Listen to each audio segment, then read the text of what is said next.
Hope your work week is off to a good start. It's Monday, December 15th here in Seoul. I'm Min Sun-hee.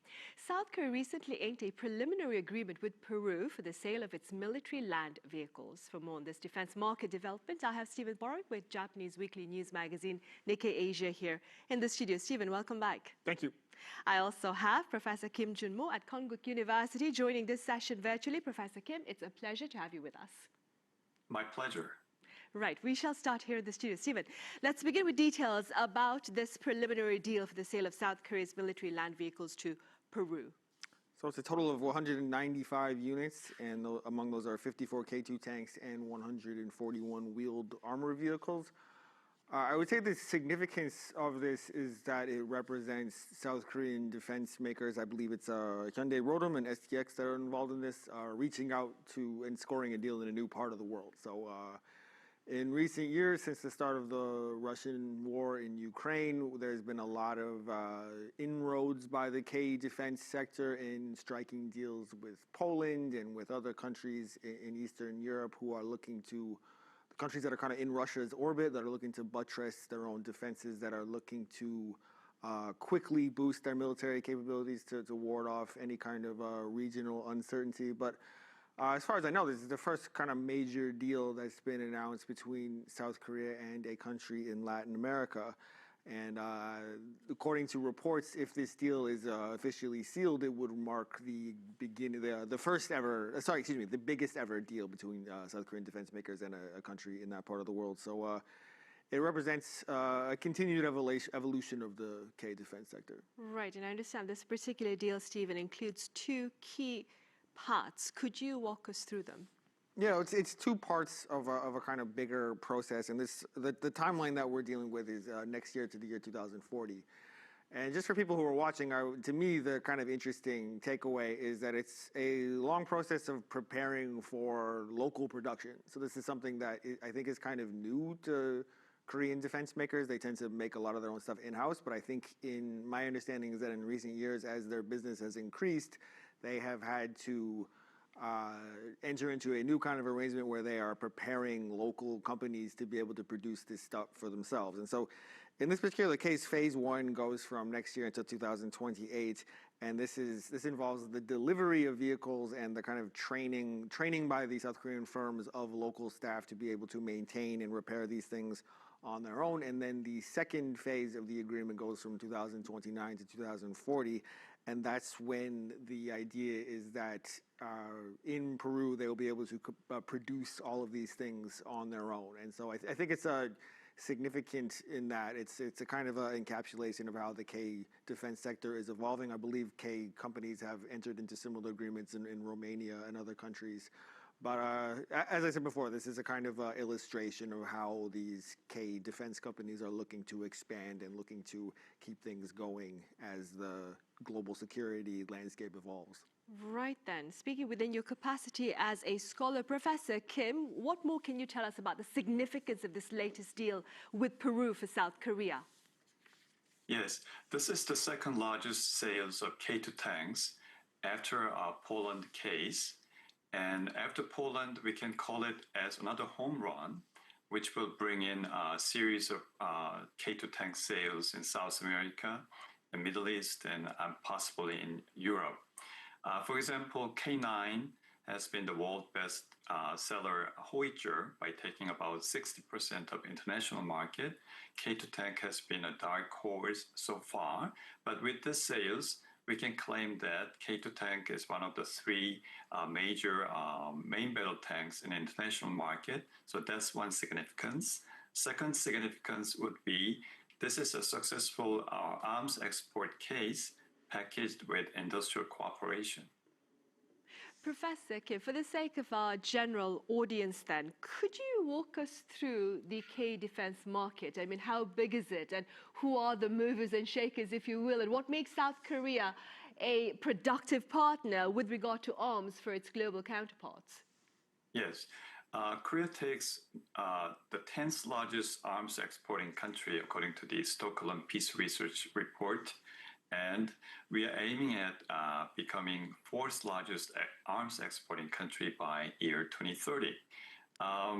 We have various size defense contractors, and I can name 4 or 5 major ones. For example, Hana Aerospace has wider scope of products ranging from K9 Howitzers, Redback armored infantry vehicles, Cheongung air defense missile systems, and Cheonmu multiple rocket systems.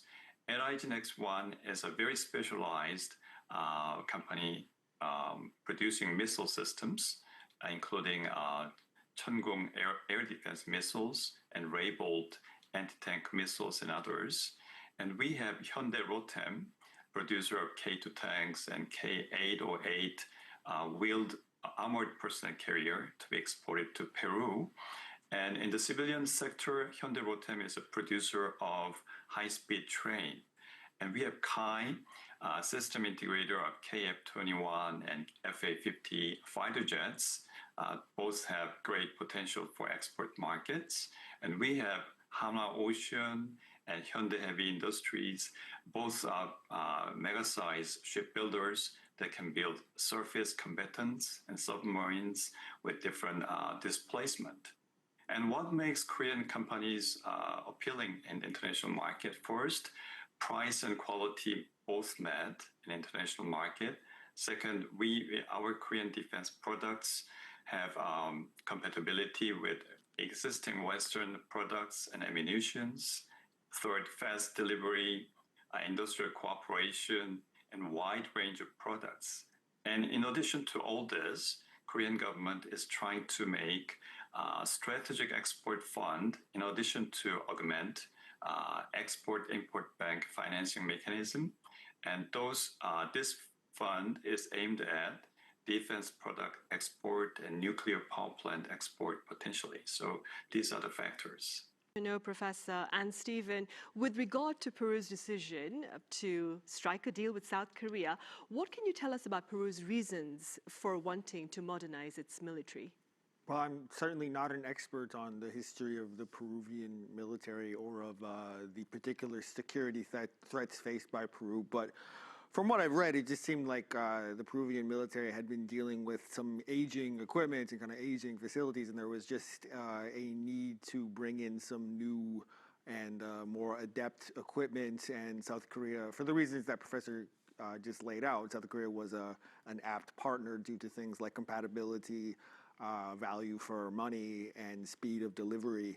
So I also just would think that just from what I know about Peru and kind of Latin America more generally, this is a region of the world with complicated topography where there's a history of land combat, of armed guerrilla groups, of insurgencies. I know in Peru in particular, there's the Shining Path and there's some other history of kind of renegade conflict between organized forces and less organized groups in kind of a challenging landscape, so I think that's probably a factor. And moving forward, I would also just say that I've also read about Peru kind of more branching out kind of more generally and seeking a wider range of partners.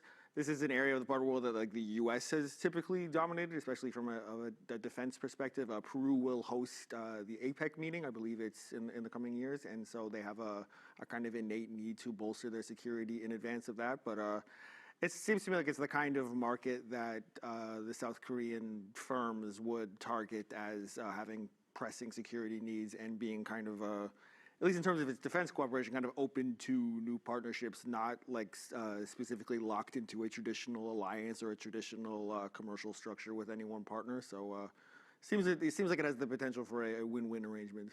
Right, and beyond Peru, Professor Kim, quite a number of pundits say military modernization appears to be a national initiative for quite a number of countries. What do you suppose is driving this campaign, if you will? Yes, after World War II, although we had series of wars, but in general, we have been enjoying globalization and the expansion of trade. And under the expansion of globalization lied an assumption of non-zero-sum game, meaning ever-increasing mutual benefits coming from economic development and expansion of trade volumes. But since 1990s on, we are observing the symptoms of the end of globalization era.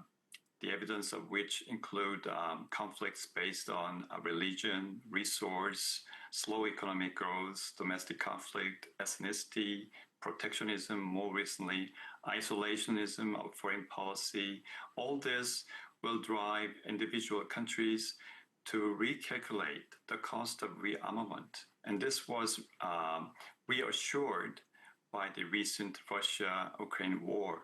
And countries find that even superpower countries cannot find easy way to resolve those conflicts. So for them, it's a way to go into their own armament.